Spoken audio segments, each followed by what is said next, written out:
CrossFit Level 2 Training Guide. I am going to read to you this manual as a study guide for those coaches looking to up their game by taking this course. I have found this course to be one of the best coaching enhancers. The in-person, on-hand practice and refinement is both humbling and invaluable. This is read to you by Andy McCann, owner of CrossFit Garage. Should you ever need help, I'm happy to be there for you.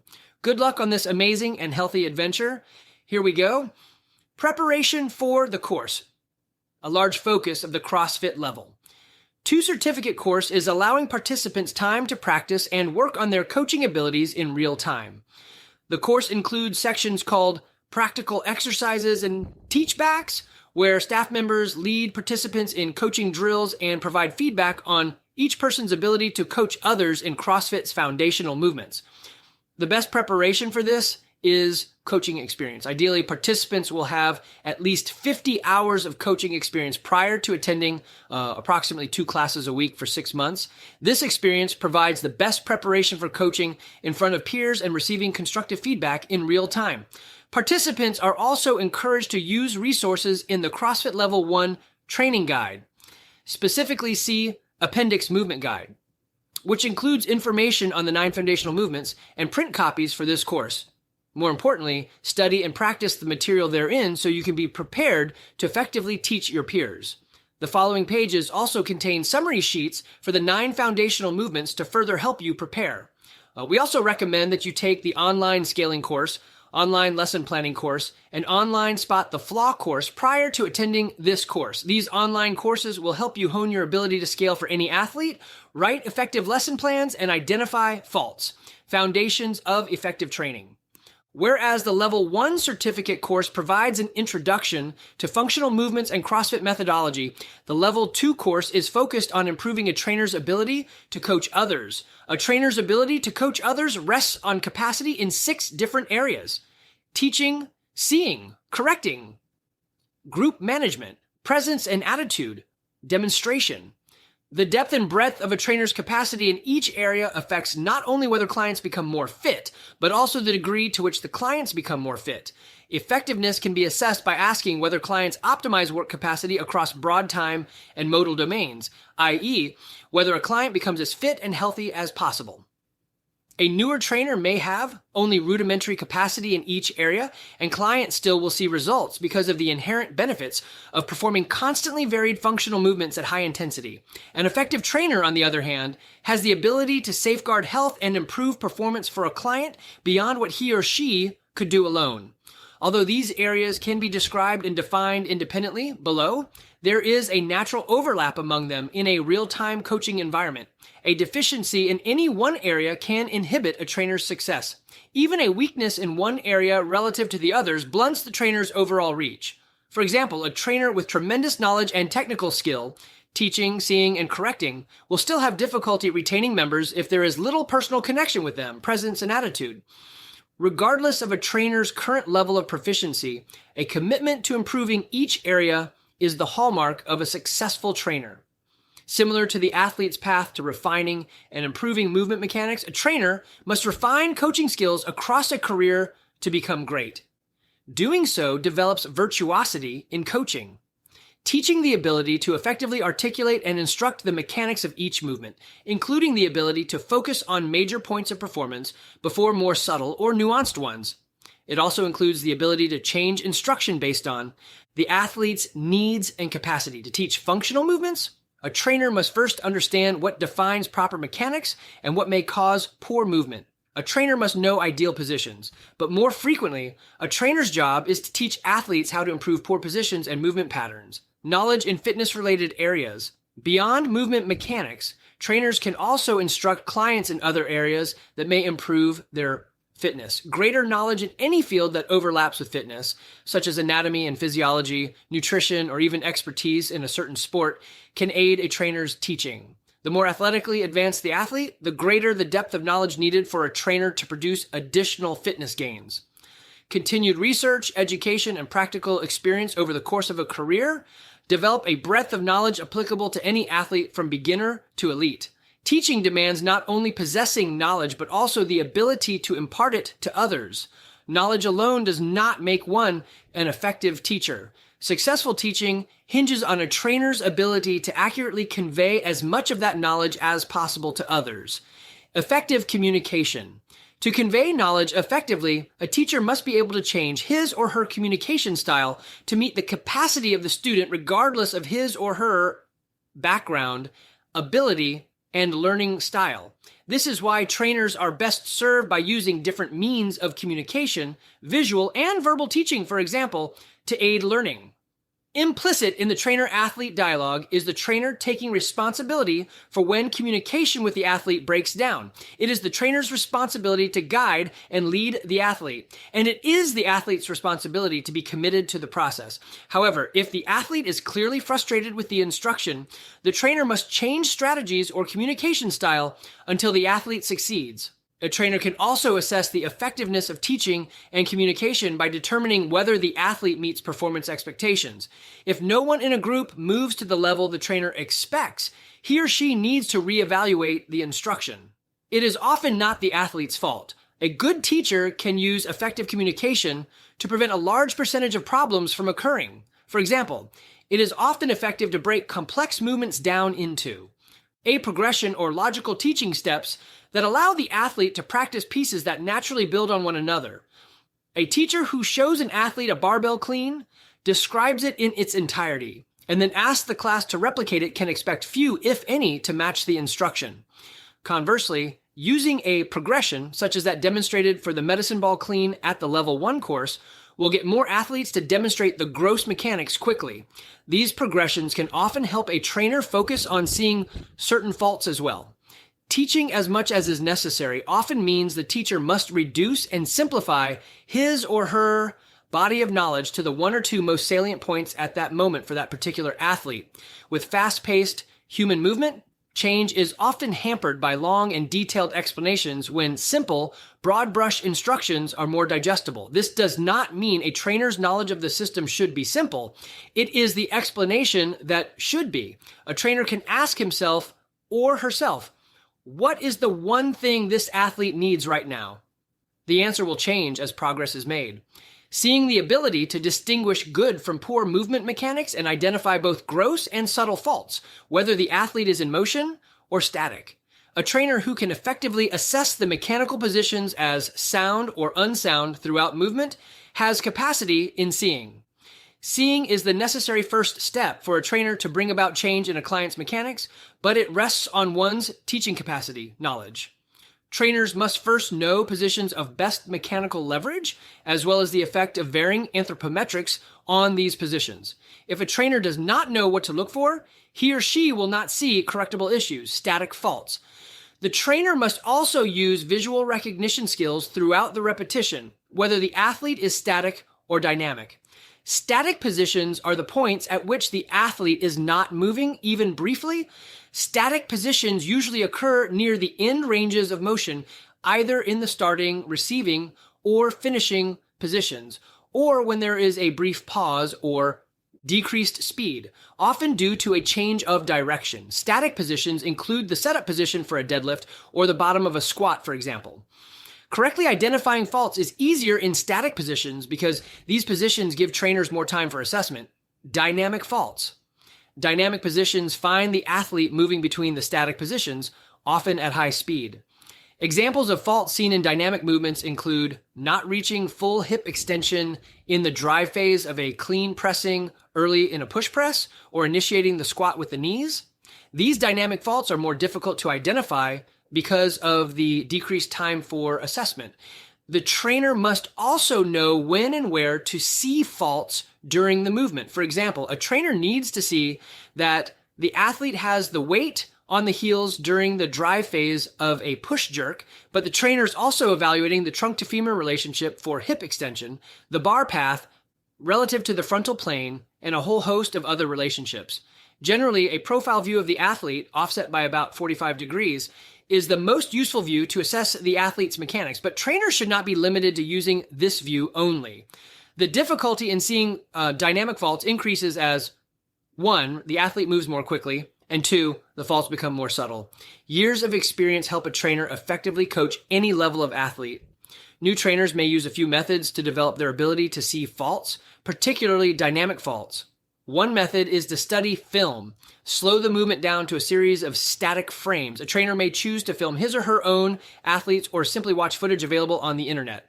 Replaying the footage in real time after observing the movement in a static series can help bridge the gap between seeing static and dynamic positions. Another strategy for newer trainers is to methodically survey athletes for only one fault at a time. For example, when teaching athletes the push jerk, the trainer may choose to watch only for hip extension during the first several repetitions. Then, the trainer may choose to watch and see if the athletes drive through their heels. Over time, trainers can observe multiple faults simultaneously, e.g. lack of hip extension or not having the weight on the heels. But initially, trying to see everything often results in seeing nothing. Similarly, newer trainers generally find more success by watching one athlete at a time per repetition instead of scanning multiple athletes with every repetition. Correcting the ability to facilitate better mechanics for an athlete using visual, verbal, and/or tactile cues. This includes the ability to triage, prioritize faults in order of importance, which requires an understanding of how multiple faults are related. The ability of a trainer to facilitate improved mechanics is dependent on capacities in teaching and seeing. Teaching reflects a trainer's knowledge of proper mechanics. Seeing reflects a trainer's ability to discern these positions in real time. If capacity is limited in either, it follows that the trainer's capacity in correcting will also be weak. Correcting mechanics results in both increased performance gains and decreased risk of injury. A trainer can expect to correct an athlete's mechanics forever. Mechanics can be infinitely refined to create ever more efficient positions the athlete progresses. CrossFit trainers should strive for excellent mechanics in their clients and avoid settling for okay movement. This means a trainer must be able to correct both gross and subtle deviations in all levels of athletes. They must set a high standard for good movement and be relentless in the constant pursuit of improvement. Correcting hinges on the trainer's ability to 1. Use successful cues. 2. Know multiple corrections for each fault. 3. Triage faulty movement. And 4. Balance critique with praise. Cues. Any cue that results in improved movement mechanics is successful and therefore a good cue. There are no specific formulas, formats, or rules to follow for cues, and their value is based on the result. A cue's primary function is to help the athlete execute perfect mechanics, not to perfectly describe the mechanics of the movement. For example, one may say weight in heels to help a person shift weight back and better achieve pressure across the foot versus on the toes. Generally, making cues short, specific, and actionable tends to result in a greater success rate. Short, specific, and actionable cues are useful because the trainer gives a single task for the athlete to complete. An example of this type of cue is push your knees out. It is short, 4 words, specific to a body part, knees, and also indicates action and/or direction, out.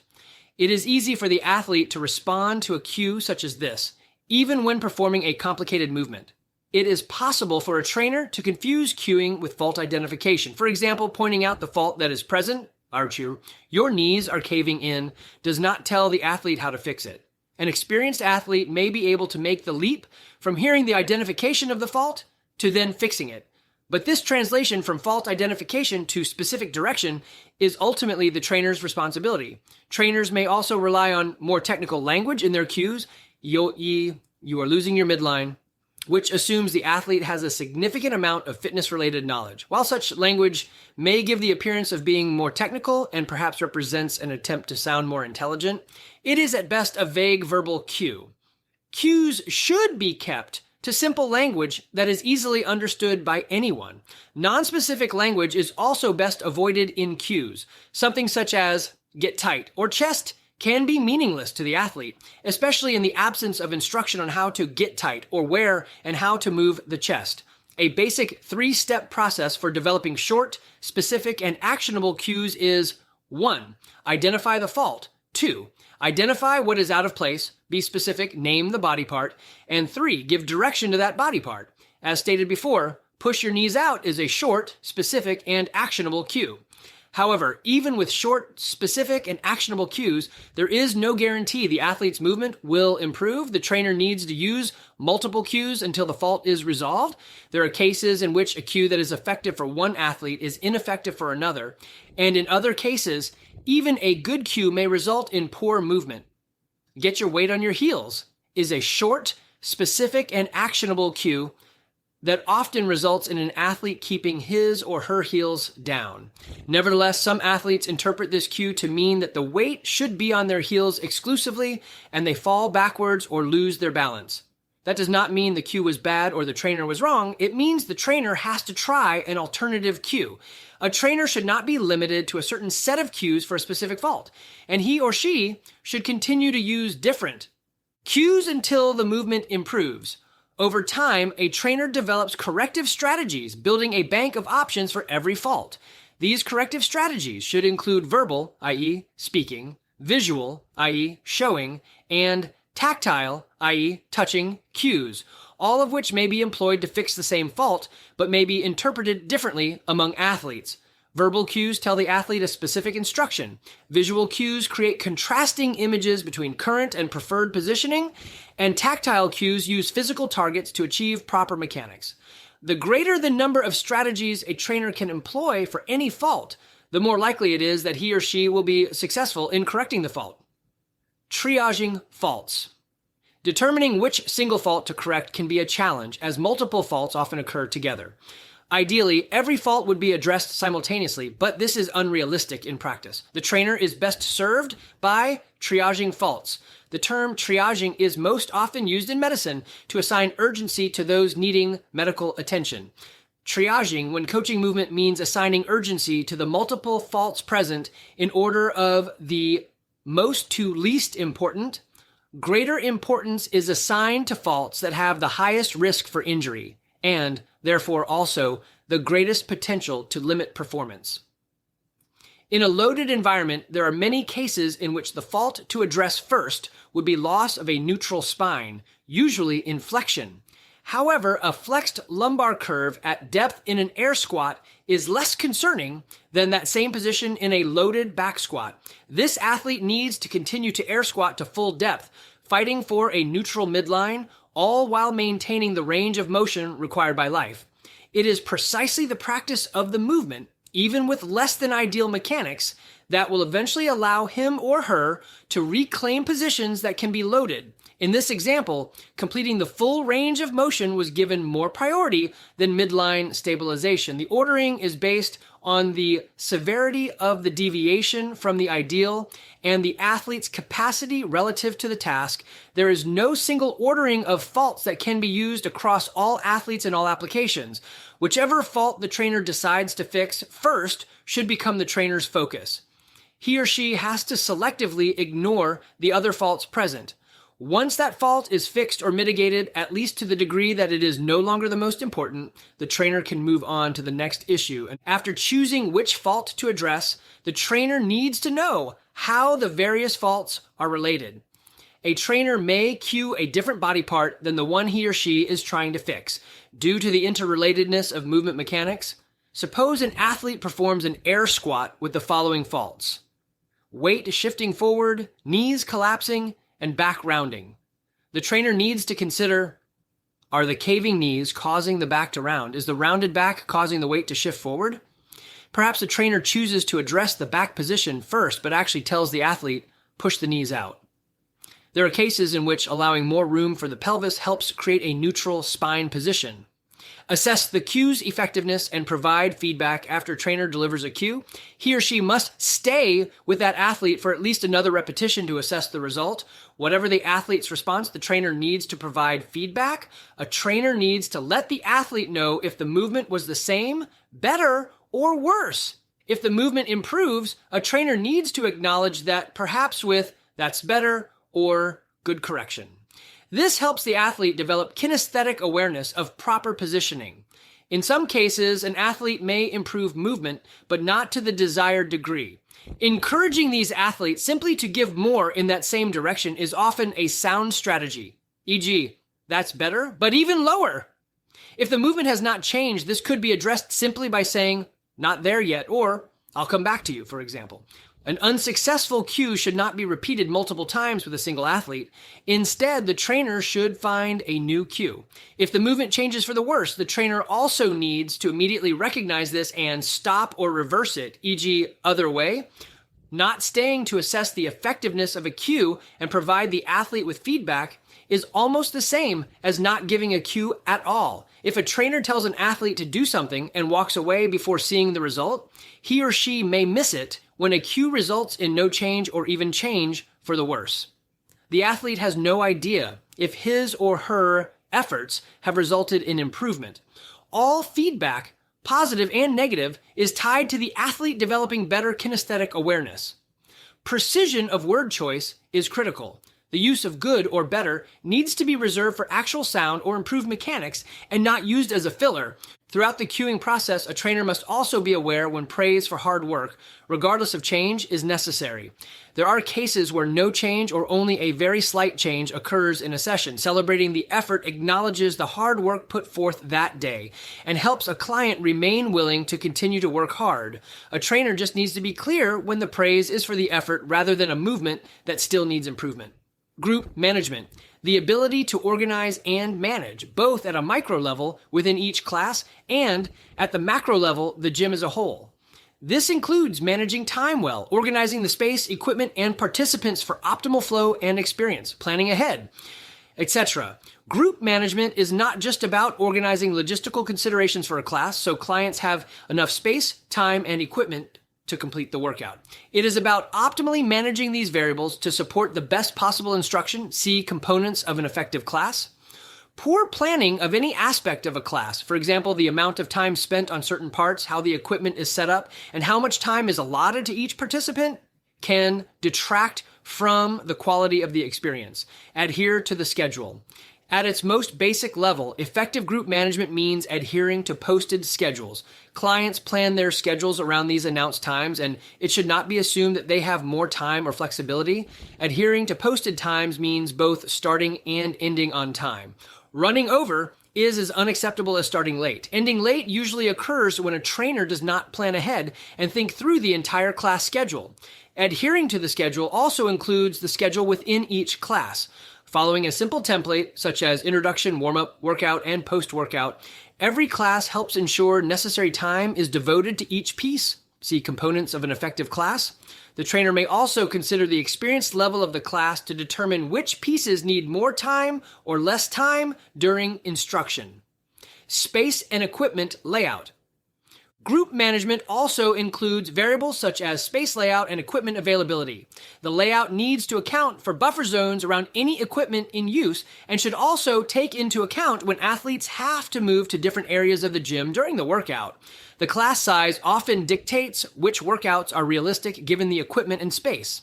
Even in cases in which neither is limited, an effective trainer should have predetermined alternatives for any class workout should a larger number of participants show up unexpectedly.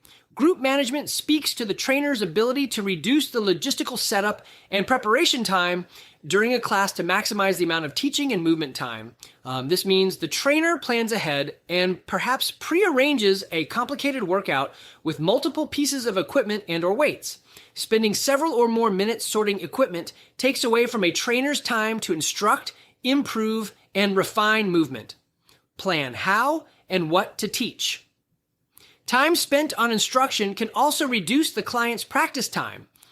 A trainer needs to plan how and what to teach to maximize the client's time moving. Allowing for enough practice time, every class is necessary for both the trainer and client. Less practice time gives the trainer less time to observe and cue movement mechanics, as well as less time for a client to work on movement with improved form. Change in mechanics comes from continual cueing across many repetitions. During every class, the trainer also needs to manage the attention given to each participant.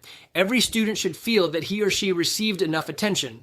While some clients need more time than others, even good movers with subtle inefficiencies need to be coached, pushed for higher speed and or loads, or praised for sound performance. Attention still benefits them. To assist with each client getting enough individual attention, a helpful tool is to keep the group on the trainer's cadence for all repetitions during the warm-up or skill work.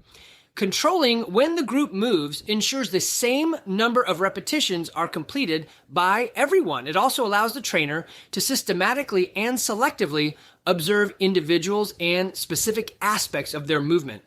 The size of the class affects how much time a trainer can spend with each person, but the class size should not be beyond the trainer's capacity. The demands of large classes often turn trainers into crowd herders, timekeepers, and cheerleaders who have little time to spend on cueing individual movement faults. Newer trainers, those with less than 2 years of experience, can rarely find success when stepping into classes of 10 plus participants. In his article, Scaling Professional Training, CrossFit founder Greg Glassman explained that after years of one-on-one personal training, produced groups of 2, eventually groups of 3, and so on, his classes continued to grow until growth resulted in perceived reduction in attention to each paying member. Regardless of experience, trainers should make an honest assessment of the time and attention given to each client after each training session. Did he or she make an assessment of each athlete's weaknesses? Did he or she make real movement change that session? If the answer to either question is no, the session was likely too large for the trainer. The goal is to maximize a trainer's effectiveness and reach. Presence and attitude. The ability to create a positive and engaging learning environment, showing empathy for athletes and creating rapport. Presence and attitude refers to the trainer's ability to create a positive atmosphere and develop a rapport with each client. Although more subjective than the other 5 areas of effective training, developing a positive presence and attitude is equally, if not more important. Know your clients. An effective trainer recognizes that each person has different abilities, insecurities, needs, and goals. He or she also has the awareness and interpersonal skills to respond accordingly. The trainer recognizes that individuals respond differently to instruction and critique and makes it his or her responsibility to determine how best to relate to and motivate each individual regardless of background and ability. A trainer must be aware of whether each client is interested in each class. A client's needs may change with the days and external life demands. The trainer should know what is happening with most of the group most of the time, and this goes beyond movement mechanics. This includes issues such as who is struggling that day due to external pressures or stress, who has high energy, who is aloof or annoyed, who is new to the gym, etc. All these factors may affect the degree to which the athletes can perform relative to their usual capacity. Effective trainers know these things because they routinely interact with their clients and are invested in their relationships with them. A common trait of trainers with a positive presence and attitude is that they genuinely care about their clients' success. This care means more to clients than the trainer's knowledge. Many clients have little interest in the technical aspects of training. Their interests often lie in unrelated professions and hobbies, and they are at the gym to improve the quality of their lives. The mechanisms of their success in the gym are much less important to them than the results and success itself. In addition to seeing results, clients know if they feel welcomed and cared for, respected, inspired, and motivated. They can sense whether the trainer has their best interests at heart. Be authentic. A positive presence and attitude cannot be faked. It comes from a sincere passion for service. It can take on many forms based on the trainer's personality and interpersonal skills. Trainers should not interpret this as being any single trait, such as loud, funny, or bubbly. Trainers are encouraged to be authentic. There is room for any personality type to succeed if a trainer couples genuine caring with awareness of his or her limitations and recognizes the effect he or she may have on clients. This may motivate a trainer to become a better version of himself or herself. A trainer may set personal goals to compensate for any perceived shortcomings. For example, a trainer who is perceived as reserved may make an effort to be at class early to welcome and greet each member. Newer trainers especially may be shy or nervous in front of a group, and this may blunt their presence and attitude. Small mechanical changes such as eye contact, open body language, and smiling can go a long way toward putting the trainer's best foot forward. Trainers might try asking clients simple questions about well-being and then really listening and following up about their answers. These are basic interpersonal skills trainers can initially rely on until they become more comfortable and engaged with their clients. Demonstration.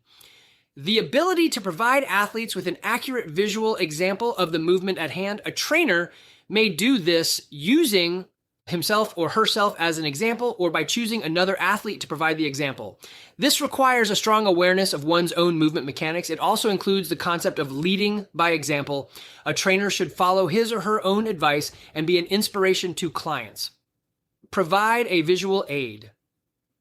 Demonstration is a powerful visual tool to aid a trainer's instruction. This does not necessarily mean a trainer must move perfectly. Rather, a trainer must be able to use demonstration to enhance his or her coaching. This may be to demonstrate the points of performance, show range of motion standards, or explain movement corrections.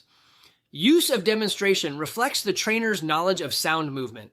Each trainer should understand his or her own movement well enough to use it as a teaching tool. This requires a trainer to adjust demonstrations depending on the group and its needs. Just like teaching, demonstration may have to be made more simple and obvious than realistic and subtle to meet the needs of the trainees. In cases in which a trainer's mechanics are limited, using others for demonstration is perfectly acceptable. Trainers who have the capacity to discern good movement patterns quickly do not have a problem finding an effective substitute.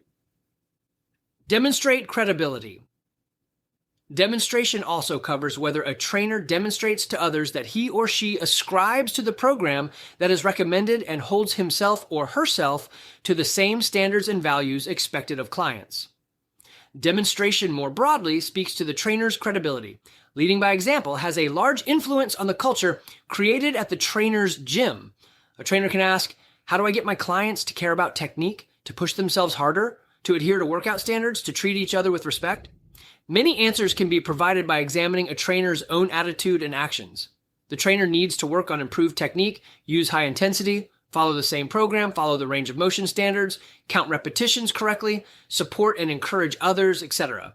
This means a trainer can utilize his or her own firsthand experiences with diet strategies, workout programs, competition scenarios, etc. to address clients' questions and help them reach their goals.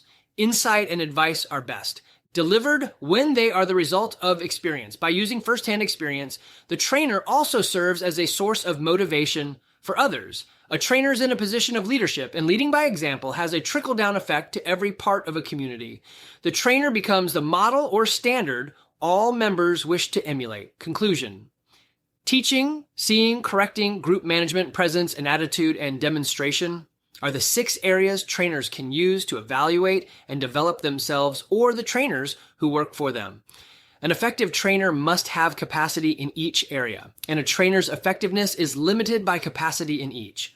A professional trainer continues to develop capacity in each area across his or her entire career. This is chasing virtuosity in coaching. Doing the common uncommonly well does not only apply to movement, it can apply to any particular skill. CrossFit trainers chase excellence in every aspect of their craft, always intending to better serve those who have entrusted their health to them. Practical sessions, approximately half the course, is spent in small groups working on coaching drills in real time. Although each session has a slightly different format and focus, the primary goal is to provide participants with tools to assess themselves, as well as strategies for determining where and how to improve. Each practical provides participants with questions to help them organize their notes and critically evaluate their training. Feedback from the instructors should help participants answer these questions, but the intent is not for instructors to provide a comprehensive evaluation of all the listed areas. Participants should take some time after each practical to self-assess their coaching. The instructor's feedback focuses on the major factor or factors currently limiting a participant's coaching, as well as the facets of the participant's coaching that are the strongest. We recommend that participants write down the feedback from the instructor, along with any helpful feedback given to or by other participants. Practical exercise 1, teaching and seeing movement faults.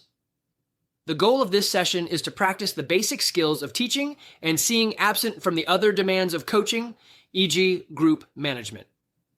These drills are meant to enhance coaching techniques for training others, but the drills are not effective as a standalone coaching style. Once proficiency with the drill is gained, the goal is to integrate that skill into a complete coaching method. Sample teaching plan movement. Air squat points of performance. Maintain a neutral spine. Keep weight on the heels. Depth below parallel. Correct line of action, i.e. hips move back and down. Knees track in line with the feet. Setup. Stance. Body position. Setup plan. Stance. Place your heels under your shoulders and slightly turn your toes out. Demo. Body position. When I say set, squeeze your belly like you're bracing for a punch. Demo. Execution and points of performance plan. Execution. When I say down, push your butt back and down until your hip crease is below your knees. Execution instructions cover line of action and depth points of performance. Demo. Neutral spine. Keep your chest up and belly squeezed through the entire squat. Demo. Weight on heels. Keep your weight towards your heels. Demo. Knees track toes. Throughout the squat, push your knees away from each other and positioned over the top of your foot. Common movement. Themes for functional movements introduction. There are common movement themes displayed in all foundational movements from the 9 foundational movements. In the Level 1 course to others, such as the snatch, kipping pull-up, and handstand push-up. These movement themes broadly categorize similar positions and movement patterns, whether the athlete is static, starting, receiving, or finishing positions, or dynamic, moving between static positions. These themes are midline stabilization, core to extremity movement, balance about the frontal plane, posterior chain engagement, sound hip function, active shoulders, full range of motion about a joint, and effective stance and/or grip. Understanding these themes and the context in which to apply them will give trainers the general principles for evaluating movement. There are positions or movement patterns that do not fit neatly into these categories, as well as movements that do not demonstrate all the themes. This list is not meant to be exhaustive. It is simply a classification tool that can be used to aid development of one's coaching skill set. These themes are exemplified when an athlete performs a movement correctly, i.e., adhering to the points of performance. The movement themes increase the potential for improved performance and minimize the risk of injury. Sound mechanics aid performance and risk management by using positions with the best mechanical and muscular alignment, conferring safety, efficacy, and efficiency simultaneously. Midline stabilization. A midline is a plane of bilateral symmetry, but it is used in CrossFit to specifically refer to the relationship of the spine, base of the head to the top of the hips, and pelvis during functional movement. The midline trisects the spine and bisects the pelvis when the two are in their neutral anatomical relationship. Stabilization means something has been made stable or static. Midline stabilization refers to the athlete's capacity to prevent movement from this neutral spinal position and is synonymous with core strength. Midline stabilization determines whether the athlete can maintain the natural S-curve of the spine to the pelvis when dynamic and/or loaded. Some lifting applications rely on a midline posture with some extension past neutral in both the lumbar and thoracic regions. Regardless, this posture is maintained throughout the movement. Stabilization of the spine is largely accomplished by engaging the abdominals, abs, internal and external oblique muscles, obliques, and erector spinae, spinal erectors, or simply erectors. Engaging the abs helps engage the spinal erectors and obliques. Together, they create a belt of musculature around the vertebrae. Torso as a rigid integrated structure. This neutral static position maximizes performance because moving the torso as one rigid integrated structure enables the transmission of force between the appendages and the object being lifted. In a push jerk, for example, the legs and hips extend force upward into the weight through the torso. A soft midline does not allow for the optimal transfer of force to the bar. When maintaining a neutral spine, the orientation of the vertebrae results in favorable distribution of forces and reduces the risk for injury. Where possible, it is ideal to have the midline in a vertical orientation because of the optimal muscular and skeletal alignment for force distribution, e.g. in a squat. As the torso moves from a vertical orientation, as in the deadlift, the demand on the musculature to maintain a neutral spine increases. Forward movement of the torso, however, does not increase the risk of injury if midline stabilization is present. It is when midline stabilization is lost that the shear force experienced by the spine increases. The human spine is more susceptible to injury when exposed to shear versus compression forces. The resulting shear force attempts to push one vertebra past another, while muscles and ligaments resist this loss of positioning. If the muscles and ligaments are not strong enough, an injury to the spine may occur. Deviations from neutral may occur in flexion, bending forward from neutral, or extension, bending backward from neutral. Recall that a natural function of the abdominals is to flex the spine, so spinal flexion by itself is not necessarily problematic, e.g. getting out of bed, and is potentially beneficial to reduce the lever arm, e.g. gymnastics holds. Similarly, the erectors extend the spine. Extending past neutral is not inherently dangerous, but can become so depending on degree of deviation and the load on the body. The following hierarchy of spinal positioning is listed in order of increasing risk for injury. Safest, midline stabilization in a neutral position. More risky, a non-neutral spine in a static position. Although less ideal than midline stabilization in a neutral position, static positions, flexed or extended, prevent movement of the individual spinal segments. This means no individual vertebra bears the majority of the lifting force. Most risky, loss of a neutral spine during movement, specifically when starting from neutral and moving to significant spinal flexion. This is potentially the most injurious as there is movement of the individual spinal segments and one or a few vertebrae bear the majority of the lifting force.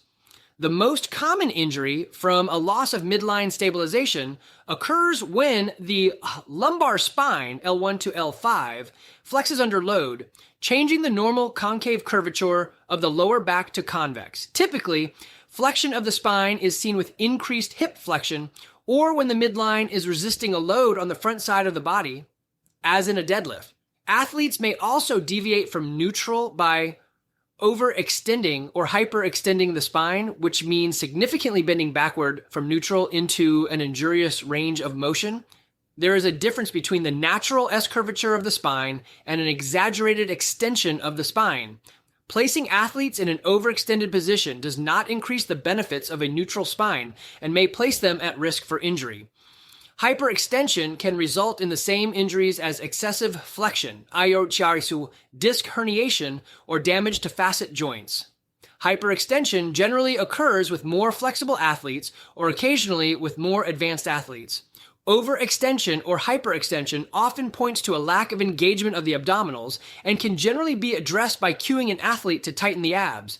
It is most often seen when an athlete lifts overhead. Core to extremity movement. Core to extremity movements demonstrate a sequence of muscular contraction that begins with the large force-producing, low-velocity muscles of the core, abdominals and spinal erectors, and hips, and ends with the small force-producing, high-velocity muscles of the extremities, e.g. biceps, calves, wrist flexors. Core to extremity movement begins with establishing midline stabilization for effective force transfer. A base is created and force radiates from there. This muscular patterning teaches the athlete to fluidly transmit power from one area of the body to another. Core to extremity movement maximizes performance because it tasks the largest musculature to generate force first, allowing the greatest forces to develop. This sequence improves efficiency and allows the greatest amount of work to be accomplished. Core to extremity movements are less risky than movements that violate this pattern because the largest muscles are tasked with generating the most force. Smaller muscle groups and associated tendons and ligaments are more susceptible to injury, such as tearing, when exposed to loading designed for larger movers. Core to extremity movements are found everywhere, not just with movements that involve the arms and legs, so faults can show up everywhere. Even a shoulder press or a deadlift may not effectively demonstrate core to extremity movement absent a stable midline. For dynamic faults, core to extremity violations occur when there is incorrect timing and the arms move before the hips and legs have extended, i.e. pulling or pushing early. Balance about the frontal plane. The frontal plane divides the athlete into anterior and posterior halves. It is the plane about which one is balanced, and it bisects the athlete at mid-foot, referencing the athlete's movement, i.e. his or her line of action, and the object he or she is moving relative to the frontal plane can often determine the athlete's efficiency. Significant deviations of the athlete and/or object forward of the frontal plane prevent successful task completion, especially as the loading increases.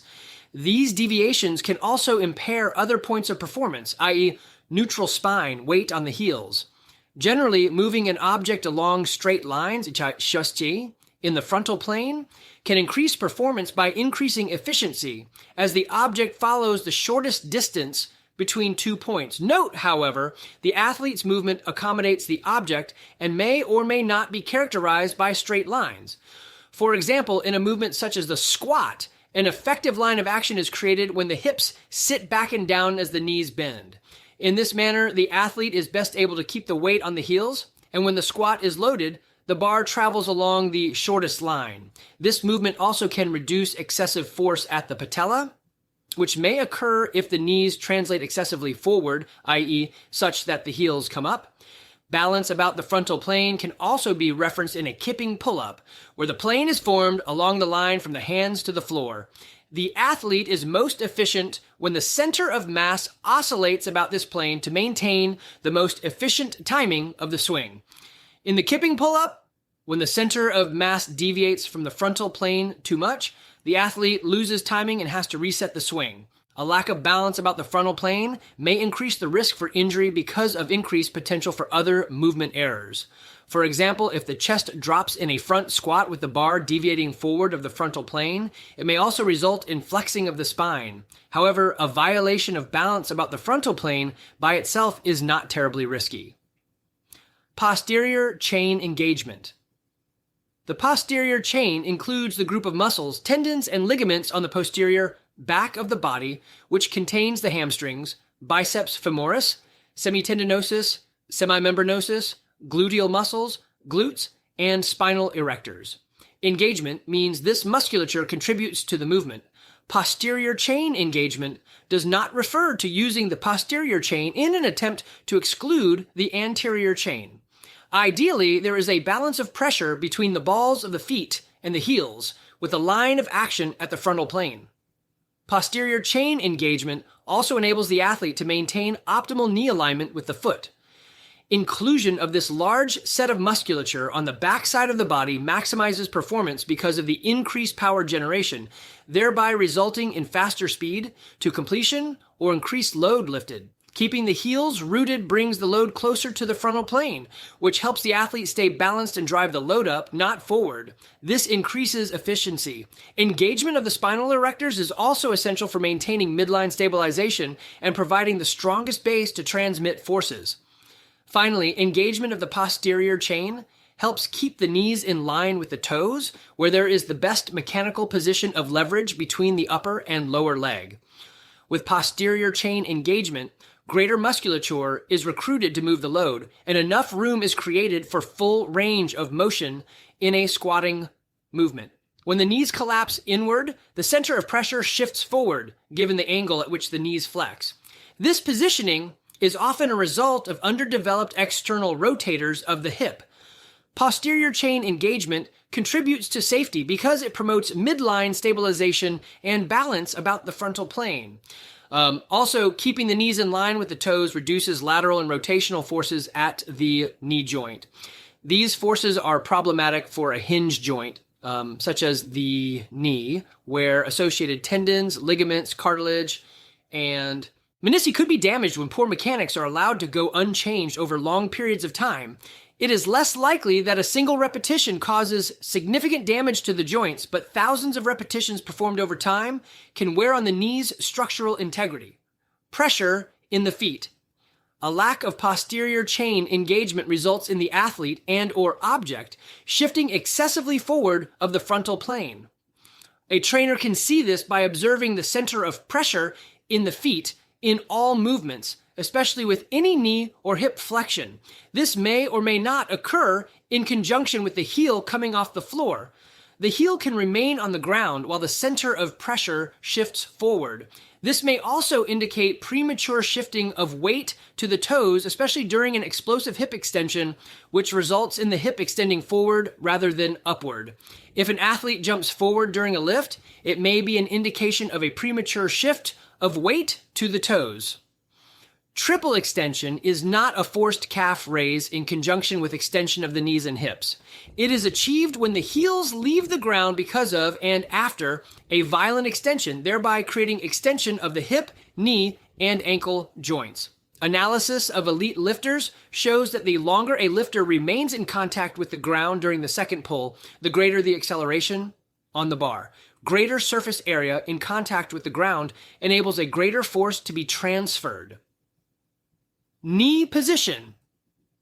With regard to knee position, although there are two directions the knees can travel to come out of alignment with the feet, laterally or medially, the fault is usually seen when the knees collapse inward medially. The degree of deviation in knee alignment generally increases with increased hip and knee flexion in a movement and/or wider stances. An athlete with a poor knee position in any movement often produces the error to some degree anytime the knee flexes.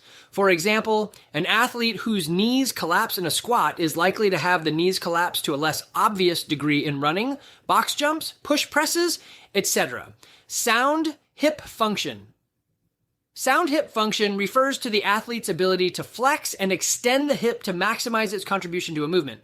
The hamstrings and glutes are powerful hip extensors. Powerful and complete hip extension is necessary for elite athletic capacity because 1, it applies the most force on the object, and 2, it creates the most elevation on the object, giving the athlete the most time to accommodate or receive it. There are no major safety issues with slow or incomplete hip extension. Poor hip function is usually expressed in one of three ways. 1, muted hip. 2, lack of hip extension. And/or 3, slow hip extension. A muted hip never closes, flexes, and therefore is a permanently open hip. If the hip never closes, the movement is predominantly driven by the quadriceps. The quadriceps extend the knee without contribution from the hamstrings and glutes. Lack of hip extension does not allow the power of the hamstrings and glutes to be fully expressed. This does not effectively put acceleration on the bar or object and therefore does not elevate it to any significant degree. Even small deviations from full hip extension result in reduced power transmission. The speed of hip extension plays a critical role in accelerating the object being lifted, particularly when the object must be elevated far beyond its starting point, e.g., from rack to overhead. In all cases, the power of the musculature of the hips is not optimally expressed. Active shoulders. An active shoulder provides the most stable position for the shoulder when working against a load. This means an active shoulder is present in the overhead lifts as well as the deadlift series, including the deadlift, sumo deadlift high pull, and medicine ball clean. Outside the 9 foundational movements, active shoulders are found in the kipping pull-up, ring dip, handstand push-up, row, and snatch, among other movements. Active shoulders are about scapular position and stabilization and require different actions by the athlete depending on the movement. In each movement, the athlete attempts to keep the shoulder in a relatively neutral, natural position without yielding to a load.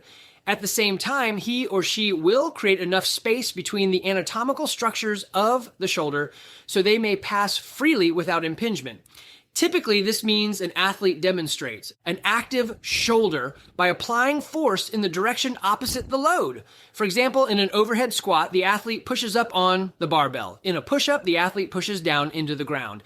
In a row, the athlete pulls back to prevent the rounding of the shoulders. There are also cases in which an active shoulder is not achieved by pushing into the load, e.g. bench press. In all cases, the retraction, elevation, etc. is not taken to the end range that results in a contrived position. For example, retraction in a deadlift is not full retraction that may result in a loss of midline stabilization or a position that would not be possible under any real load. An active shoulder creates optimal skeletal alignment, which enables the most musculature of the torso, e.g. trapezius, to aid in the stability of the shoulder and potentiate the greatest force. An active shoulder also moves the acromion process out of the way of the humerus, reducing the chance for impingement of the biceps tendons and rotator cuff muscles. The chances for impingement increase as the grip narrows. In an overhead squat, for example, a wider grip requires less elevation to create clearance space. When an athlete loses an active shoulder, the direction the shoulders move, e.g. forward, down, depends on the movement. The coach needs to observe from where the force is being applied and determine if the shoulders are moving in that same direction, e.g. yielding. Full range of motion about a joint. Full range of motion about a joint describes the natural anatomical beginning and end positions of a movement. Full range of motion allows a greater complement of musculature to be used, e.g. reaching full depth in a squat using active shoulders, and in some cases better mechanical advantage, e.g. bar resting on the body in the front rack. Joint safety is maximized by preserving the range of motion required by life while best distributing forces at any one joint or throughout a series of joints. Additionally, increasing the musculature and joints involved allows the athlete to develop the neuromuscular coordination that is universally found in compound movements and sport.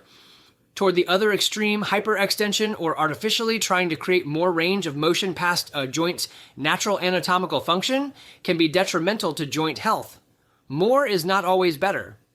Training to the full range of motion and functional movements best prepares an individual for any conceivable task. While life's tasks may not always require full range of motion, training to the limits of one's natural end range prevents deficiencies if and when the joints need to move the full range. Using full range of motion preserves joint health, flexibility, and strength, reducing the chance of injury and decrepitude later in life. If there is not a more pressing safety issue that needs to be fixed first, a trainer needs to preserve full range of motion above much else, e.g., adding load, increasing speed. Effective stance and/or grip. This refers to the foot and hand positions adopted during a movement, where the optimal stance and grip promote task accomplishment and the ability to display all the movement's points of performance. There are two common stances in CrossFit. A narrower stance, hip width, is used in the deadlifts, presses, and the Olympic lifts. The hip width stance promotes a more direct transfer of force through the heels, floor, and into the object being moved. A wider stance, shoulder width, is used in squatting movements, allowing for greater depth and contribution of the posterior chain. Some force transfer efficiency may be lost with a wider stance relative to hip width, but function and range of motion are gained. It is possible to take a different stance to allow for different loading mechanics. For example, a wider stance is adopted in the sumo deadlift. This allows the torso to remain more upright, allowing the legs and hips to more readily assist the back during the lift. The grip is usually outside the shoulders or hips, so as not to interfere with the object or other points of performance. But it may also be wider if the demands of the movement require it. For example, the grip in the deadlift should be wide enough so as not to interfere with the legs, but it is significantly wider in the snatch to reduce the overall distance the bar must travel. In many real-life applications with odd objects, a wider stance or narrower grip may be used. It is critical for athletes to learn how to apply the other points of performance regardless of the stance and grip used to accommodate an object. This is especially true of preparing an athlete for situations outside the gym when a more convenient stance and grip are not always possible. There are no major safety concerns from a lack of effective stance or grip, except when other points of performance are adversely affected. The value of any stance and grip adjustment should be assessed based upon its effect on all the other points of performance in the movement. Assessing safety and performance. Simply observing an athlete's position in a movement does not provide enough of a context to assess safety risk and performance benefit. Both are assessed in light of the individual's 1. Athletic capacity, 2. Loading, 3. Positioning, and 4. Speed of execution. A trainer cannot identify bad positions without this greater context.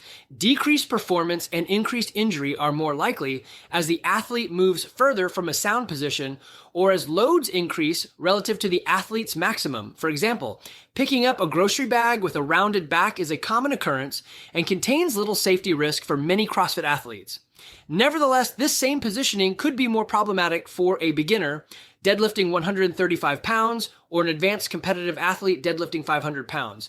In daily training, athletes are encouraged to exercise using the correct positions to develop strength and awareness. Using sound mechanics promotes greater potential for power development and decreases injury risk in the long term. Training in the best positions, regardless of the load present, develops a sound default motor pattern that better prepares athletes for loaded and high-intensity scenarios. Because of the benefits to safety, efficacy, and efficiency, proper mechanics are a daily focus of CrossFit trainers. Working toward better movement is not only for beginners and is arguably more important as the athlete advances. The margin for error decreases as load and speed increase. Top competitors rely on efficiencies that can create seconds of gain. A trainer cannot settle for anything less than excellent mechanics. For example, an immature squat may be a safe position, but if the athlete can learn to lift the chest, every degree of elevation can increase the loads that can be lifted in a clean or snatch, for example. A trainer must challenge himself or herself to develop better athletes beyond their current capacity. Conclusion.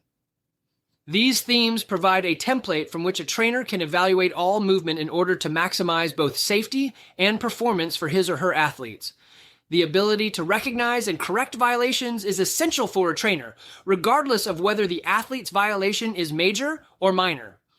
Understanding these themes provides a template for evaluating other approaches to coaching a movement. These themes also can help a coach think critically about any methods before including them in instruction. If there is not a clearly demonstrable mechanism that creates a safer or more effective movement, it is usually an unnecessary distraction. For example, suppose a coach considers a new starting posture for the snatch or clean. He or she wants to use a dynamic start such that the athlete moves through the setup without a pause before the first pull. If the athlete is able to achieve the common themes, e.g. midline stabilization, posterior chain engagement, balance about the frontal plane, in a static start, and there is no clear performance gain from a dynamic start, i.e. increased loads lifted, it becomes an unnecessary layer of complexity to add to the mechanics of the lift. Changes in movement mechanics should be made when there are obvious gains in performance or a decreased risk for injury. Heavy days. There is the tendency for new CrossFit athletes and trainers to avoid heavy days entirely or execute them incorrectly. However, CrossFit is a strength and conditioning program. While people sometimes characterize CrossFit by its programming of mixed modal workouts for time, Metcons, this is a limited view. Days devoted to strength training are essential to CrossFit and are integral to CrossFit's prescription of constantly varied workouts. Heavy days are necessary to build top-end strength and power. Power output decreases with time, meaning that an athlete's work capacity in very short time domains sets the theoretical limit for his or her entire curve. Figure 1. It is possible to have high levels of short duration power and little power elsewhere, e.g., a powerlifter. But it is impossible to have low levels of short duration power and higher levels of longer duration power. Therefore, heavy days are essential to a general physical preparedness program and should be used at least once a week or once every 2 cycles, where a cycle is 3 on, 1 off. Figure 1. Generalized work capacity curve. Heavy days are not the only time athletes drive strength adaptations. Even within a metabolic conditioning workout, depending on the task and the capacity of the athlete, any number of exercises may build strength. Push-ups for novices build pressing strength similar to a bench press, and attempting a 95-pound thruster for a new CrossFit athlete builds squatting strength. As an athlete's strength increases, push-ups and 95-pound thrusters tend to favor other adaptations such as stamina, and greater loads are necessary to further increase top-end power. Such heavy days can be completed with most any weightlifting or gymnastics movement, such as weighted dips and pull-ups and lifting odd objects, e.g. sandbags, axles. More often than not, however, a barbell is best because it is impossible to match the barbell's ease and range of loading with other equipment. Heavy days may also include all variations of standard barbell movements, e.g. hang, power, from a deficit, pulling from pins, Josh bumpers, repetition schemes. The heavy day workout consists of small sets, most often in the range of 1 to 5 repetitions, where the total volume of working repetitions is approximately 7 to 25. Repetitions significantly outside this range do not produce the desired response. If there are too few repetitions, e.g. 1 repetition of a near maximum load, the athlete does not produce enough stress on the taxed muscles to drive a new adaptation. Conversely, too many repetitions, e.g. 30 or more repetitions of near maximum load, produces too much stress for the athlete to recover from in a reasonable time period. The working sets generally occur at or above 80 to 85% of a 1 repetition maximum load, and warm-up sets used to get to this loading do not count toward the total working repetitions. This is not an exact percentage, but a working set should be heavy enough to require concentrated effort. The working sets also do not produce a significant cardiorespiratory response. Repetition schemes may vary. As a general guideline, the higher the repetitions in a set or across the entire session, the lower the loading. This tends to better develop muscular stamina and/or technique. The lower the repetitions, the higher the loading. This tends to better develop top-end strength. Both approaches should be used. Repetition patterns include standard schemes such as 7x1, 5x3, 5x5, sets X reps, pyramid-like patterns of 1 to 2 to 3 to 2 to 1 reps per set, ascending schemes such as 5 to 4 to 3 to 2 to 1 reps per set, no set specificity, e.g. work up to a max push press, and on the minute training, 1, 2, or 3 minutes. 3 repetitions on the minute, every minute for 10 minutes, among others. Failed attempts count toward working sets. However, the goal of a session should be to complete the majority of the lifts. Heavy days are for everyone, the young, old, fit, and unfit. Using the concept of relative intensity, a trainer has each athlete lift a load that is relatively heavy for him or her. Even beginners should participate, although a trainer should be more cautious progressing a new athlete in load. Trainers can potentially give beginners more repetitions, either within each set or by increasing the total number of sets, to very gradually progress to a reasonably challenging working weight while instilling appropriate mechanics. Relatively new athletes often set a personal record every time they lift heavy. As the lifter becomes more experienced, sessions without a new personal record may occur. Setting a personal record is not necessary to reap the benefits of lifting heavy. Minimizing risk. As risk increases with load, the trainer has several safety concerns to manage when leading a strength session.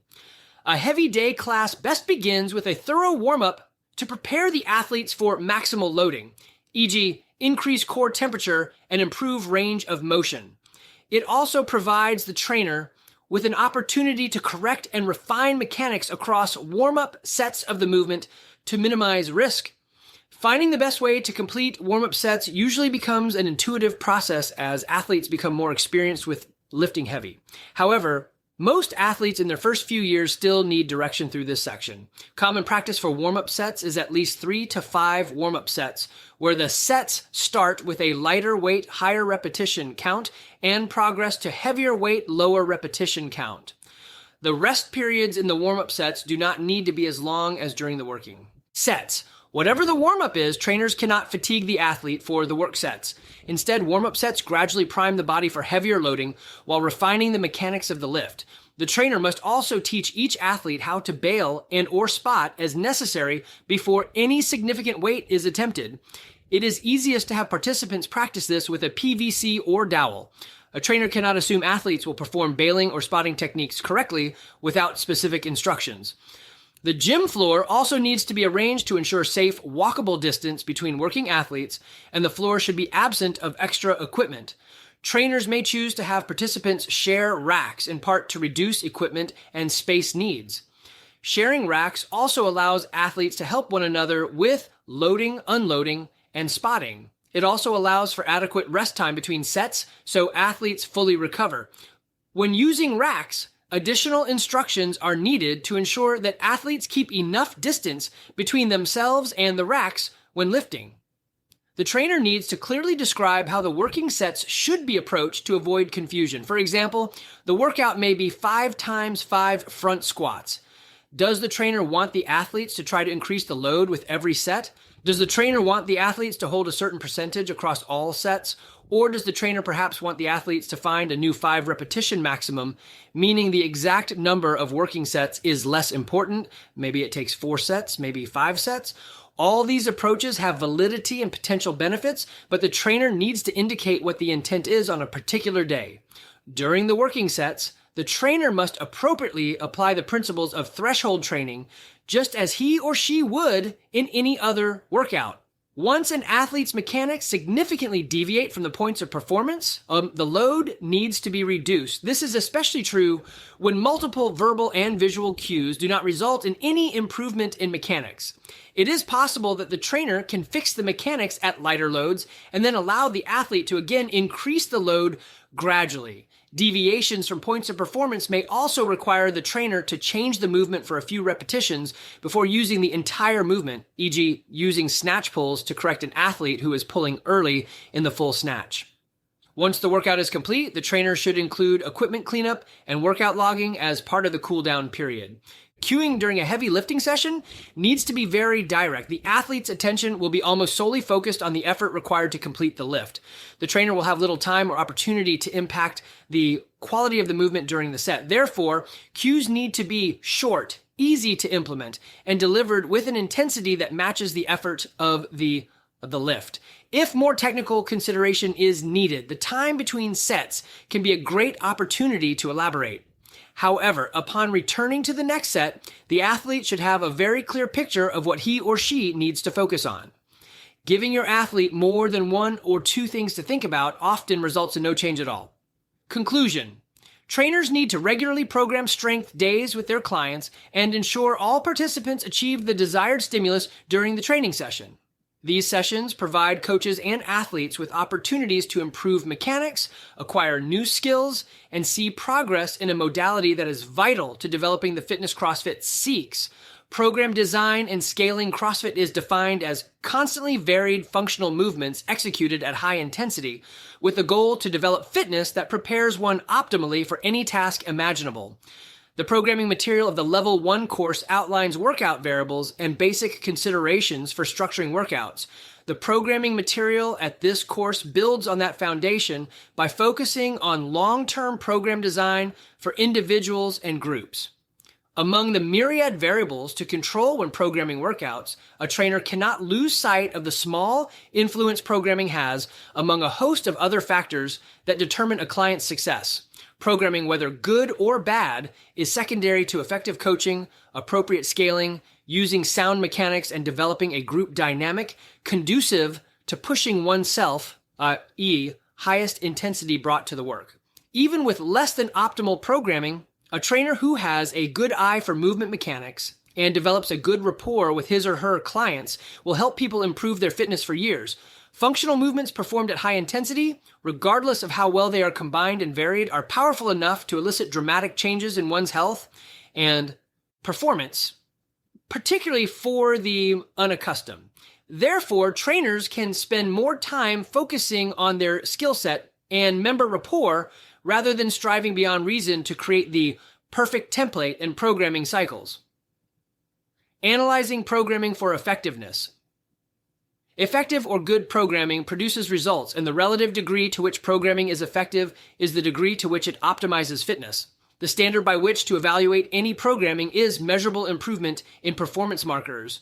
For a CrossFit athlete, results would include increased loads on heavy days, decreased times on task priority workouts, and increased repetitions or rounds on time priority workouts. An optimal program would see the maximum possible increases in any test of fitness. Other measurable markers include health markers, faster Fran times, more rounds of Cindy, and heavier one repetition maximum clean and jerks are correlated with decreases in blood pressure, triglycerides, and resting heart rate. Additional results may be reported by clients, such as improved quality of life, improved confidence, increased energy, and mood alteration. Anecdotal improvements in quality of life are side benefits of CrossFit. While not measurable, they are valued by many clients over the metrics of improved workout statistics and health markers. Ineffective programming does not produce results, or at least not to the same degree possible with effective programming. These suboptimal results could include decreased performance on benchmark workouts, merely modest improvements in performance markers, or even a higher rate of injury, which could be easily avoided by following other programming. The key is that program effectiveness is based on results, real changes in measurable, observable, repeatable markers. Clients need to get results for the programming to be deemed effective. Trainers programming for a group or an entire affiliate can simply use the same measurement applied across the entire gym population. A trainer can look for long-term trends and patterns in the group by assessing performance on select benchmarks. For example, a trainer may select specific benchmarks to follow. He or she may track clients' 1 repetition maximum snatch, 1 repetition maximum back squat, Grace, Fran, Tabata squats, 1 mile run, JT, fight, Gone Bad, 5 kilometer row, and Cindy as his or her fitness tests. An evaluation does not have to include these exact workouts. Any group of workouts the trainer considers a good representation of fitness can be used. As long as the majority of members are improving their scores on these days, the programming is effective. A trainer must remember that this is a long-term view, and he or she cannot expect everyone to set a personal record, PR, with every benchmark test due to variables beyond his or her control, such as mood, sleep, stress, the physiology of the athlete, and even the athlete's commitment to the program. Intermediate to advanced athletes, for example, cannot expect to set personal records every time they repeat a workout due to the decreased magnitude of adaptations that result from increased proficiency, i.e. the learning curve. Variance in CrossFit programming. Variance refers to the intended variation of functional movements, loads, repetition schemes, and time durations within a single workout and across a series of workouts in order to best maximize one's fitness. Other factors, e.g. environment, gear, can be varied, but are not the primary variables to consider. The variation of workout variables across months and years determines how well one is prepared for any conceivable test of fitness. A program with a narrow focus may show great results in one area, but have little impact on another. For example, a powerlifting program may see increases in strength and power for certain lifts, but it might produce worse performance in longer duration, higher repetition scenarios, or even decreased strength and power in certain other lifts, like the snatch. In the name of variance, there are few absolutes for formulating the infinite combinations of workout variables. An error in programming variance is only problematic when the error becomes routine. Today's workout does not have a dramatic impact on one's fitness. It is the series of workouts that result in long-term change. Programming too many heavy days in a row, for example, develops a narrow capacity. Conversely, programming a few heavy days back-to-back on occasion may be an entirely appropriate or beneficial stimulus. Long-term planning and routine assessment. Effectively combining workout variables over the long term requires intentional and careful planning. The programmer must be well-versed in CrossFit methodology to understand similar and disparate stimuli, as well as which stimuli are the most potent. Programming requires reviewing what has been completed recently in an attempt to provide new variants. It must also allow for routine assessment to ensure progress is occurring. To a lesser degree, the programmer must understand each athlete's current capacity and weaknesses. For any level of athlete, a well-varied program should cover many different aspects of fitness. As an athlete becomes more advanced, e.g. a CrossFit Games competitor, additional time may be needed to improve weaknesses in addition to regular CrossFit programming. Regardless, effective programming cannot be random. Although CrossFit programming appears random to some due to its nonlinear and non-formulaic pattern, its variety is a result of a planned attempt to address all fitness tests. This does not happen by the luck of the draw. CrossFit.com. ProgrammingCrossFit.com provides a great expression of variance for general physical preparedness. An athlete who can perform all main site workouts as prescribed, RxD, has a robust fitness capacity. Across all the workouts on CrossFit.com, some very broad trends suggest some combinations are more useful than others to develop this level of fitness.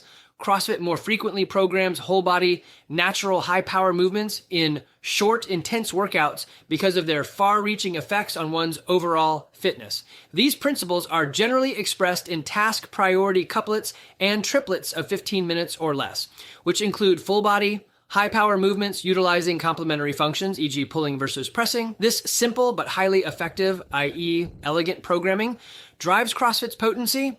A programmer cannot be fooled into believing the simplicity of the movements and combinations equates to simple results. Complexity does not inherently produce greater efficiency or efficacy, and arguably it detracts from both. Classic CrossFit benchmark workouts such as Fran, Helen, Diane, Elizabeth, and Fight Gone Bad are all excellent examples of these basic principles. Fran, 21-15-9 repetitions of thrusters and pull-ups, is an elegant combination. 2 full body movements complementary in function, lower body push and upper body pull, to allow intensity to remain high while simultaneously expressing functions necessitated by life, squatting, putting an object overhead, pulling the body up. CrossFit programming is best summarized in World-Class Fitness in 100 words by CrossFit founder Coach Greg Glassman.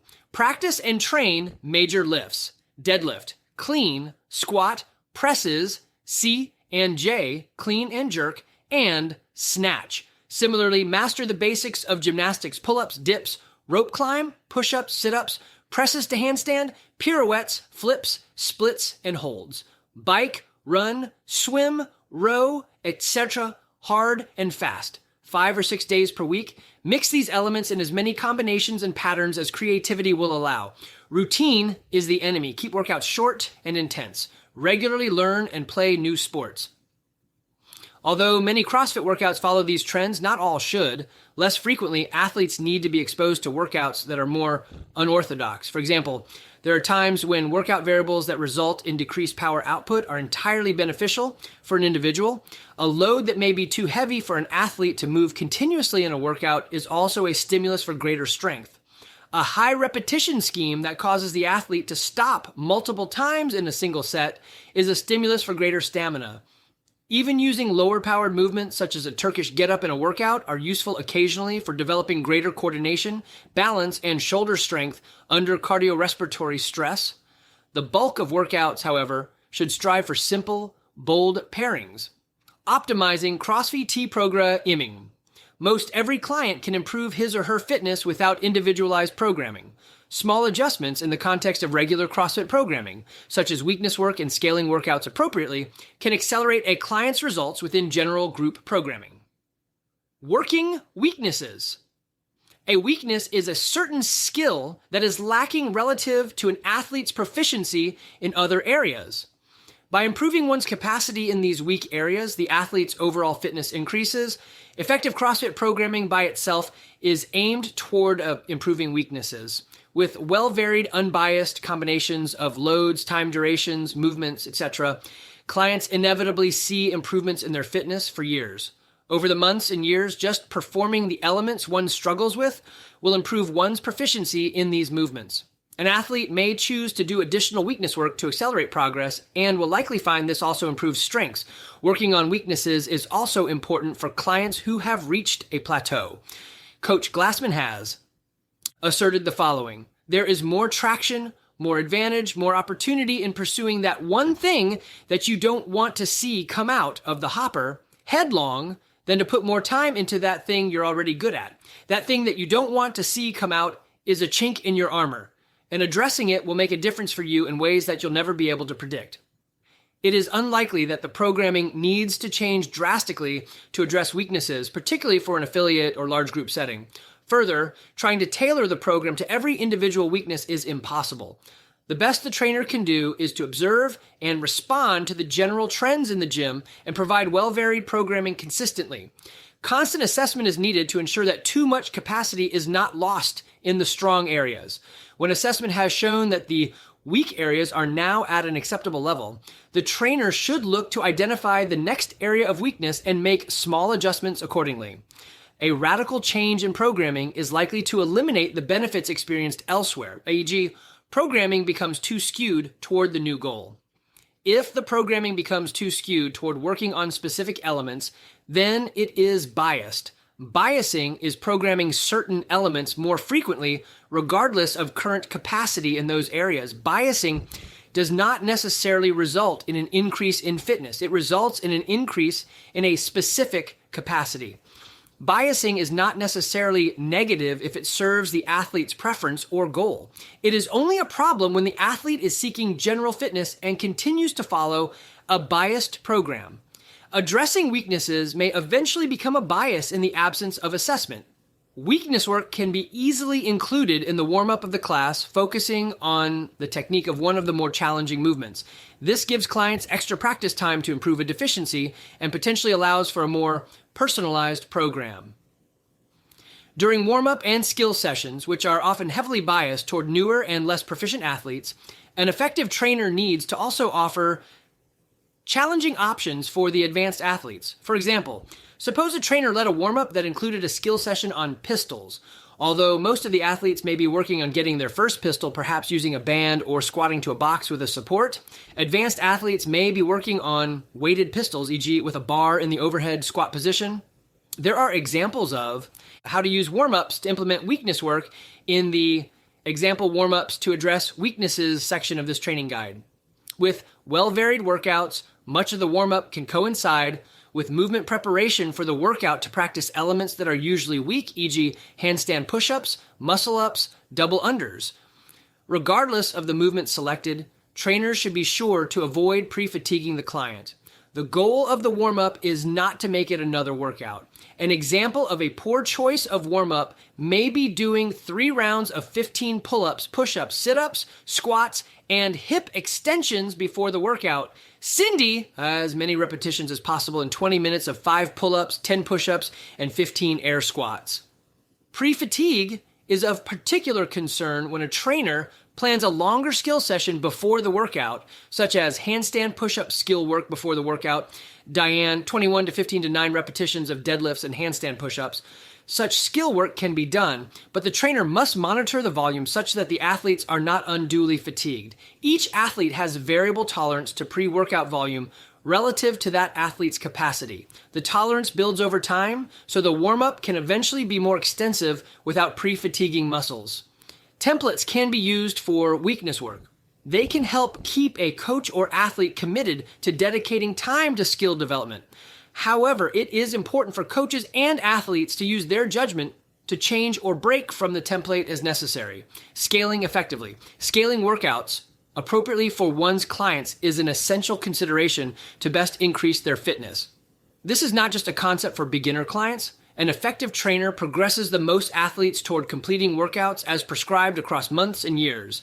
To scale effectively, a trainer needs to review the original workout for its intended stimulus, including movement functions, loading parameters, time frame, and volume of repetitions. This does not have to be a formal process, but it helps identify appropriate scaling options. Suppose an affiliate decided to post the workout, Amanda 975 repetitions of muscle-ups and 135-pound snatches for its daily classes. This is a workout most members at most affiliates have to scale. The basic analysis of the workout. Variables shows 1. A high-skill gymnastics movement that is an upper body pull and push, and a high-skill weightlifting movement that is predominantly a lower body pull and squat. 2. The intended loading is moderate. 3. The intended time is short, approximately 5 minutes. And 4. The volume is low. The goal for scaling this workout is to adhere to as many of these variables as possible in light of the individual's capacity. The resulting scaled workout still needs to provide each client with a significant challenge. There is no single strategy that works in every situation. Scaling is also a moving target as individual capacities change over time. There are some populations for which a trainer can employ common scaling strategies. 1. Beginners and/or deconditioned individuals. 2. Intermediate athletes. 3. Advanced athletes. And 4. Injured athletes. Scaling guidelines and examples for the workout, Amanda, are detailed below. Beginners and/or deconditioned individuals are generally those athletes who have been doing CrossFit for 6 months or less. For beginner and/or deconditioned individuals, a trainer needs to be primarily concerned with adherence to the proper points of performance of the movements throughout the full range of motion, increasing the difficulty via movements or volume, and/or pushing for greater intensity via speed or load, are secondary to developing movement proficiency and new skill development. This group may often include the elderly, where additional safety concerns may be necessary, e.g., keeping feet on the floor. Beginners need a lot of guidance. The trainer must be proactive about approaching them and modifying the workout. Loads, distances, and repetitions are the primary variables to modify during scaling, particularly before changing the movement. If a movement is beyond the athlete's current abilities, a substitution should create a similar movement function and range of motion. In some cases, preserving function and range of motion can be done by using several movements to achieve a similar effect. Also, it is not standard to increase the volume of the substituted or less challenging movement. For example, it is not necessary to always make those substituting single unders for double unders complete 2 or 3 times the repetitions. This group often needs reduced volume, even with a substituted movement. For the workout, Amanda, scaling options for beginners / deconditioned individuals include squat snatch load, reduced to whatever allows the athlete to best practice the movement with full range of motion. This may be a training bar, empty barbell, or even PVC pipe. If the athlete has to go very light to preserve movement mechanics, consider doubling the repetition scheme. This gives the athlete more practice repetitions, which is the primary concern for the inexperienced. It is also possible to reduce the range of motion in a loaded scenario if the mechanics cannot otherwise be preserved. Regardless of the scaling choice, the workout should provide some challenge across the repetitions. Muscle up movement. Replace with a simple upper body pull and push. Most likely, this will be jumping pull-ups or ring rows and squat-assisted dips, bench dips, or push-ups. These options are mechanically simple relative to the muscle up, so a trainer needs to pick an option that provides a challenge to the athlete's upper body strength across the total repetitions. Although not an exact guideline, the term intermediate athletes generally describes those who have been doing CrossFit for 6 months to 3 years. An intermediate athlete is one who can perform some workouts as prescribed, but still struggles with more complex movements or challenging repetition schemes and loads, scaling the repetitions on some gymnastics movements and the loads on some weightlifting movements is the main priority. A trainer must be mindful that an intermediate athlete is best served by using different scaling options each time a particular movement or load appears in a workout. A trainer can create several different options for intermediate athletes, not only to avoid boredom, but also to help them continue to develop their fitness. Varying the manner in which a workout is scaled reduces the time frame needed to acquire the desired adaptation. With time, intermediate athletes should be able to adequately scale their own workouts. This comes with a better understanding of workout goals and their own strengths and weaknesses. Intermediate athletes may be incorrectly neglected at times because they require less guidance than the beginner. Nevertheless, the majority of one's members will likely be intermediate athletes with a wide range of abilities. These athletes still need to be pushed to new levels as appropriate. For the workout, Amanda, scaling options for intermediate athletes include squat snatch load. Intermediate athletes often include individuals who should stay at the prescribed weight and potentially take longer to complete the workout.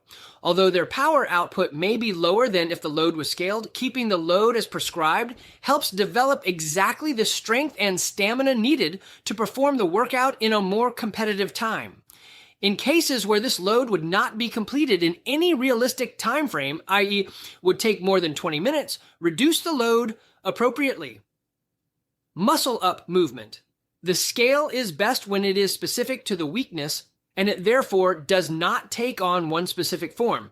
If they have significant upper body capacity in pull-ups and dips, an effective scale would be to work a transition drill, as that is where their capacity is lacking.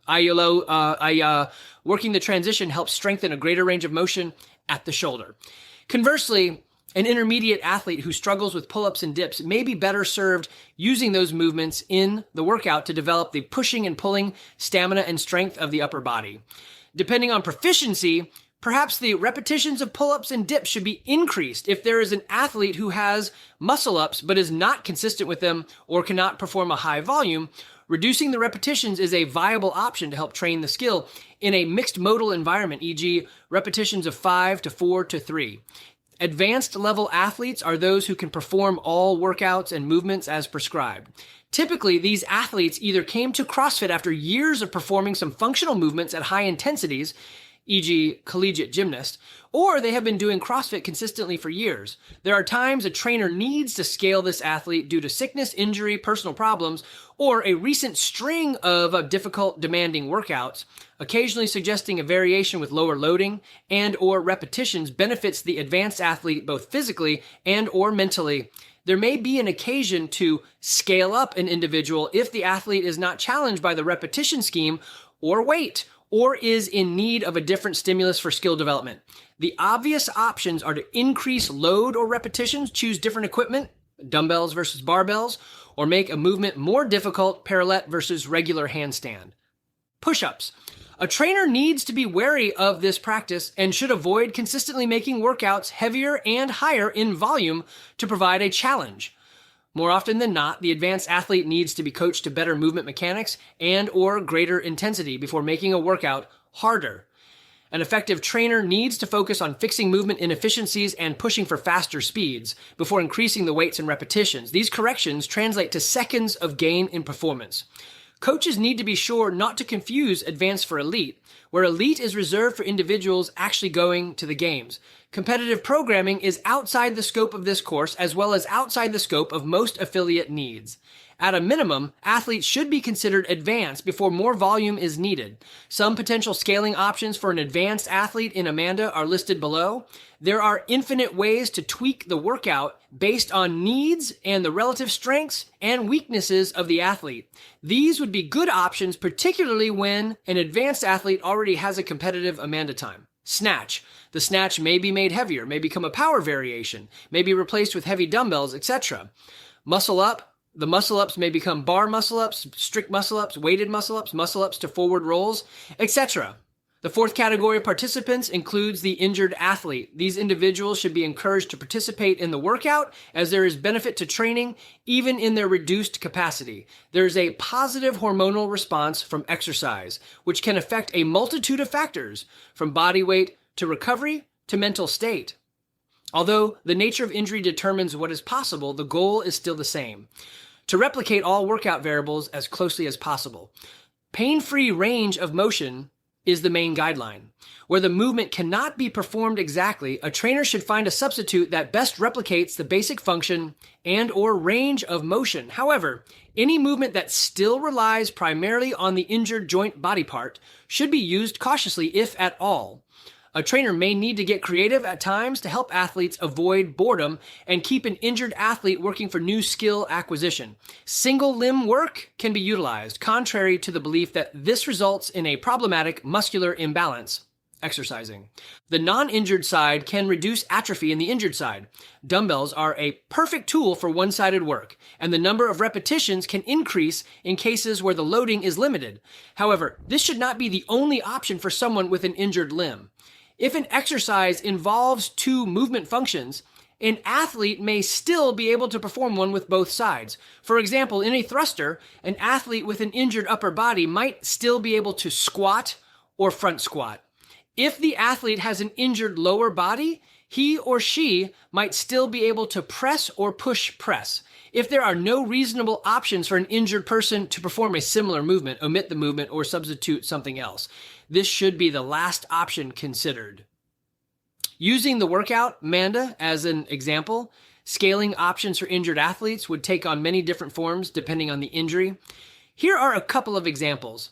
Suppose the athlete's shoulder is injured such that he or she cannot support any load with one arm. Potentially, the snatch becomes a heavy dumbbell snatch on the good side, or it could become a 135-pound back squat. The load could even be increased to be more challenging in the 975 repetition scheme. The muscle up may become a single arm ring row and push-up or dumbbell press. Suppose the athlete's knee is injured such that he or she has limited flexion. The snatch may become a snatch variation. Power, muscle, hang, depending on the range of motion of the knee. The muscle up would not have to be scaled. When the injured side is cleared to be used again, the trainer must increase intensity very gradually, with a heavy emphasis on maintaining optimal mechanics to prevent additional injuries. Implementing scaling in a class environment. After a trainer has analyzed the workout and knows what is likely to need scaling, especially movement substitutions, direction must be given to the entire class to help each individual to the appropriate modification. While this can be difficult in a busy class setting, a lot of scaling confusion can be prevented when the trainer introduces the workout to the class by indicating the intended stimulus or goal of the workout. Loading, repetition, time, and movement considerations can be discussed. Presenting several scaling options at this time can help keep the class moving. Some gyms present set scaling options that keep large groups organized. This is fine, but a trainer must also recognize that the best choice for some athletes may be an entirely different option. An experienced trainer should have no problem creating unique scaling options as necessary without taking away from class instruction and group cohesion. The trainer also needs to observe clients as they increase loads and practice the movements in preparation for the workout. An effective trainer can quickly see if the movement loading and repetition scheme chosen for the workout are appropriate by watching warm-up sets. There are times when scaling may have been assessed incorrectly, and a trainer needs to scale after the workout has begun. If an athlete is struggling too early in the workout and will not achieve the desired outcome, the trainer needs to adjust one or more of the workout variables mid-workout, e.g. load, repetitions. This is mandatory if an athlete cannot maintain safe mechanics. In these instances, it is important that the trainer is firm with his or her decision.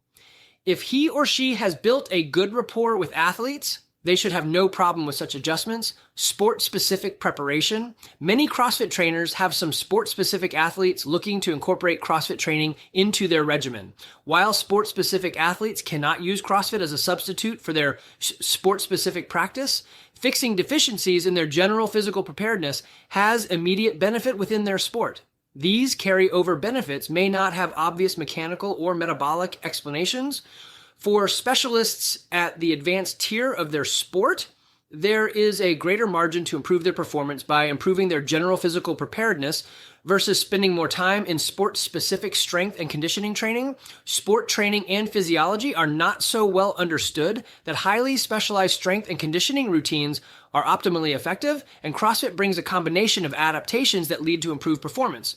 A CrossFit trainer needs to remember that he or she coaches CrossFit and should not attempt to mimic the sport within CrossFit workouts. A CrossFit trainer is not the athlete's swim, soccer, or tennis coach and should not attempt to coach beyond his or her knowledge. Doing so results in a trainer giving poor CrossFit training and poor sport-specific training. The CrossFit trainer needs to program CrossFit for these sport-specific athletes, just as for their non-sport-specific clients. The sport practices and sport coaches will improve the specific skills needed on the field, in a match, etc. CrossFit trainers need to be mindful of their athletes' competition seasons to be sure the volume of CrossFit is helping and not hurting an athlete's sport performance. CrossFit training is secondary to the sport training, particularly in season. There is often a natural trade-off in volume between CrossFit and the sport training, depending on the time of year relative to the in-season period. This is to allow more time and energy for competition when seasonal demands are higher. This may not be necessary for all athletes in all sports. The general guideline is to add CrossFit volume cautiously while constantly assessing sport performance and being particularly cautious when an athlete is near in time to an important event. Programming considerations. Common pitfall LLS.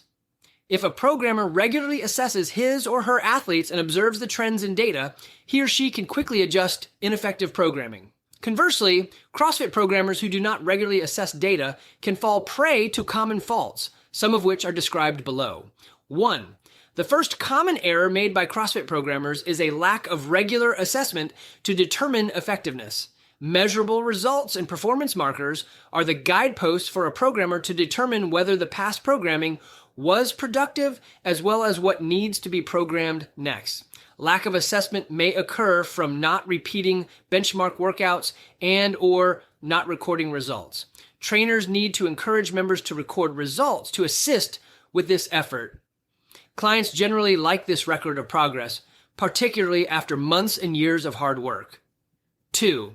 Another error for CrossFit programmers occurs when variance is not applied correctly, and this is usually expressed in one of 3 ways: randomization of workout variables, biasing certain variables, or emphasizing non-essential elements. As mentioned above, optimal variance of workout variables requires intentional planning, not merely spinning the hopper and pulling out random tasks. A hopper may be used as a good test of fitness, is an athlete ready for anything, but it is not a good method to prepare for everything. Reliance on the hopper would leave to chance the broad, general, and inclusive adaptations CrossFit is trying to develop. Programming via a hopper may be fun once in a while and can be used occasionally in competitions, but it is not a method by which to program for the best results.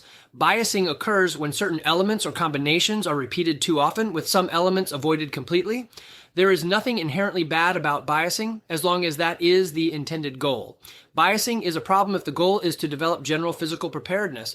Another misapplication of variance is emphasizing non-essential elements. This appears as an endless combination of workout variables regardless of their utility or effect. For example, never repeating workouts, performing lots of accessory or skill movements in actual workouts, e.g. SOTS presses, single leg work, sports-specific drills, or focusing too much on environmental factors, e.g. working out with a gas mask or in the middle of the night, can be signs that variance is being misapplied. It can be easy for newer programmers to believe complicated and unique programming provides a superior stimulus because of the novelty. Third, a third common error in CrossFit programming is a lack of higher skill development. This can occur when certain movements are avoided in workouts or when warm-ups are not used to address weaknesses. A current trend within the community is to avoid the more difficult gymnastics movements.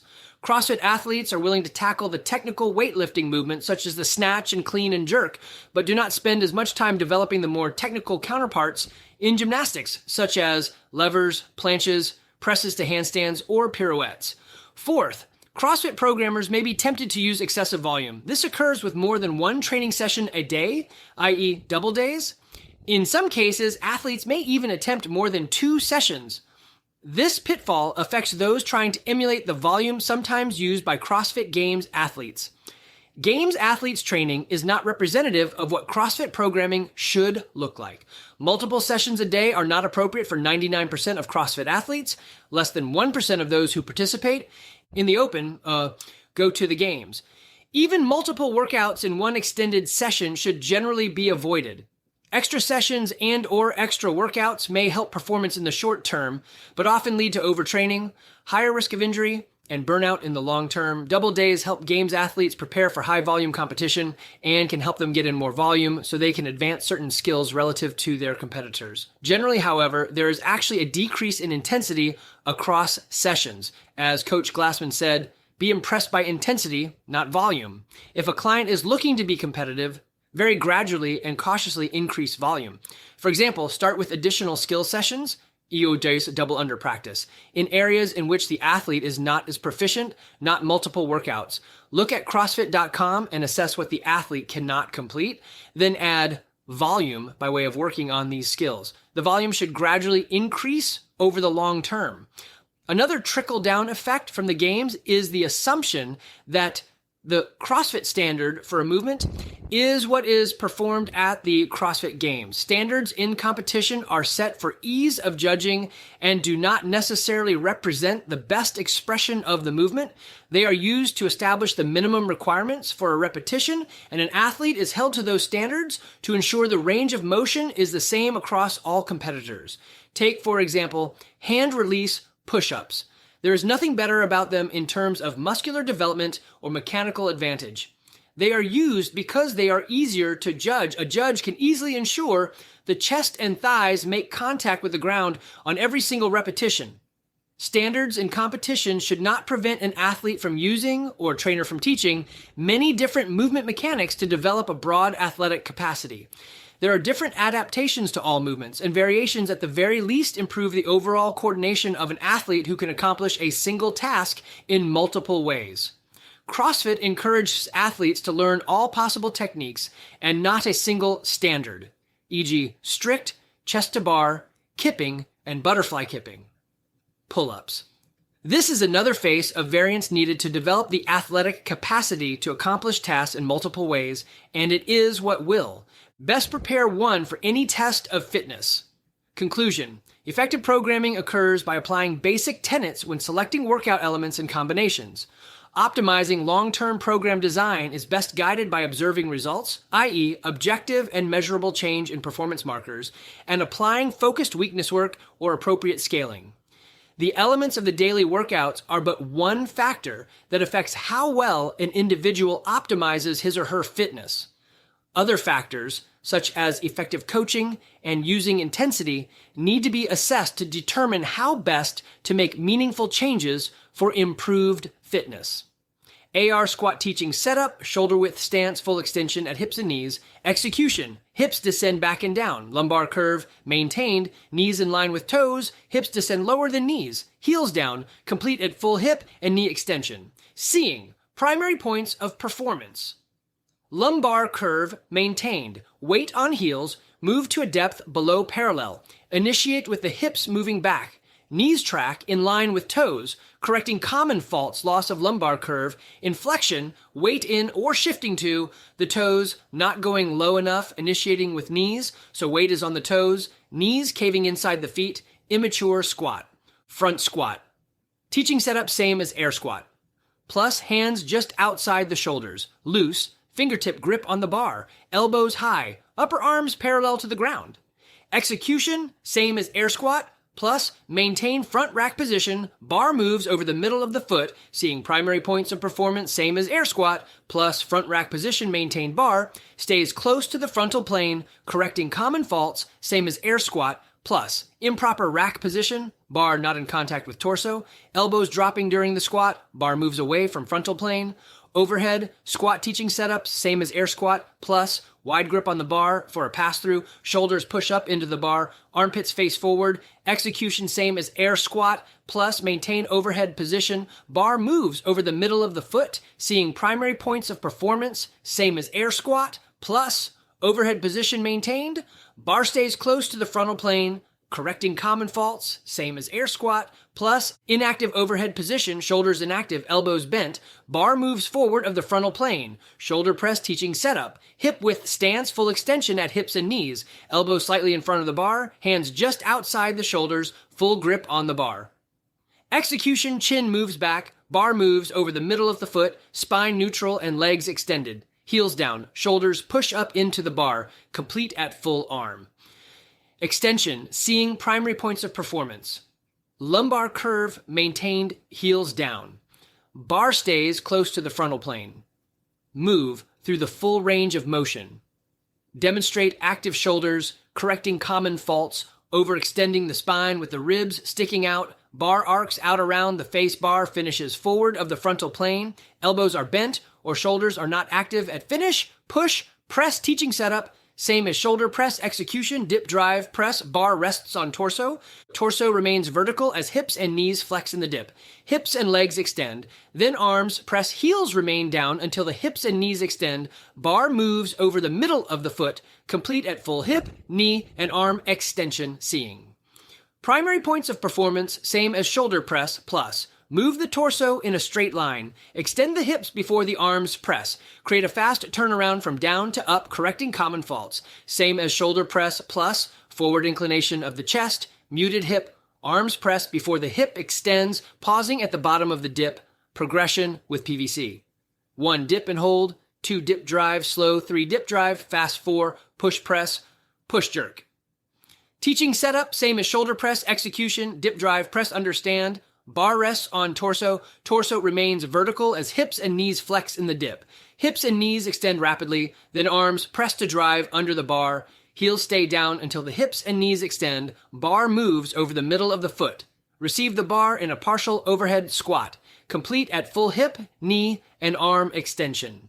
Seeing primary points of performance.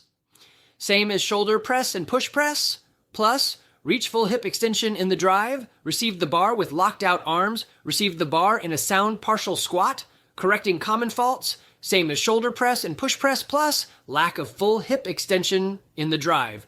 Poor active overhead position when receiving, landing too wide, not standing up with the weight before re-racking it. Progression, steps, 1 to 3. No PVC, step number 4 with PVC. 1, jump and land with hands at sides. 2, jump and land with hands at shoulders. 3, jump and extend the arms after the hips, open. 4, push, jerk, deadlift teaching setup. Hip to shoulder width stance. Hands just outside hips with a full grip. Shoulders over or slightly in front of the bar. Bar in contact with the shins, arms straight, eyes on the horizon. Execution lumbar curve maintained. Hips and shoulders rise at the same rate until the bar passes the knees. Hips then extend. Bar moves over the middle of the foot, heels down, complete at full hip and knee extension, seeing. Primary points of performance. Lumbar curve, maintained weight on heels. Bar stays close to the frontal plane and body torso angle, relatively constant during the initial pull. Demonstrate active shoulders, correcting common faults, loss of lumbar, curve inflection, weight in or shifting to the toes, shoulders behind the bar in the setup. Hips do not move back to initiate the descent.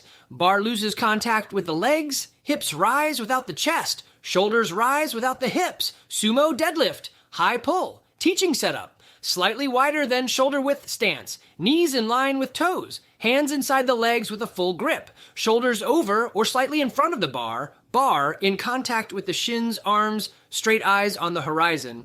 Execution deadlift shrug pull. Lumbar curve maintained. Hips and shoulders rise at the same rate until the bar passes the knees. Hips then extend rapidly, heels down until hips and legs extend. Shoulders shrug, then the arms pull. Elbows move high and outside bar moves over the middle of the foot. Complete at full hip and knee extension with the bar pulled under the chin. Seeing primary points of performance, same as the deadlift, plus hips extend before the arms pull. Hips extend rapidly. Correcting common faults, same as the deadlift, plus shoulders shrug or arms bend before the hips extend. Elbows pull low and inside, moving too slowly, i.e. segmenting the movement. Incorrect descent, hips flex before the arms extend. Shoulders roll forward during the pull. Progression with PVC: 1. Sumo deadlift. 2. Sumo deadlift shrug. Slow 3. Sumo deadlift shrug. Fast 4. Sumo deadlift high. Pull medicine ball. Clean teaching. Setup shoulder width stance. Ball between the feet with palms on the ball. Knees in line with toes, shoulders over ball. Arms straight, eyes on the horizon. Execution deadlift shrug. Pull under. Stand. Lumbar curve maintained. Hips extend rapidly. Shoulders then shrug. Heels down until the hips and knees extend. Arms then pull under to the bottom of the squat. Ball stays close to the body. Complete at full hip and knee extension with the ball at the rack position. Seeing primary points of performance, same as the deadlift and sumo deadlift. High pull. Plus, reach full hip extension in the drive. Receive the ball in a sound front squat. Correcting common faults, same as the deadlift and sumo deadlift high pull. Plus, lack of full hip extension in the drive, curling the ball, collapsing in the receiving position, receiving too high, power, clean, then squat. No pull under, e.g. tossing the ball up. Not standing up before lowering the weight progression with medicine ball. 1 deadlift, 2. Deadlift shrug, fast 3, front squat, 4, pull under 5, medicine ball clean.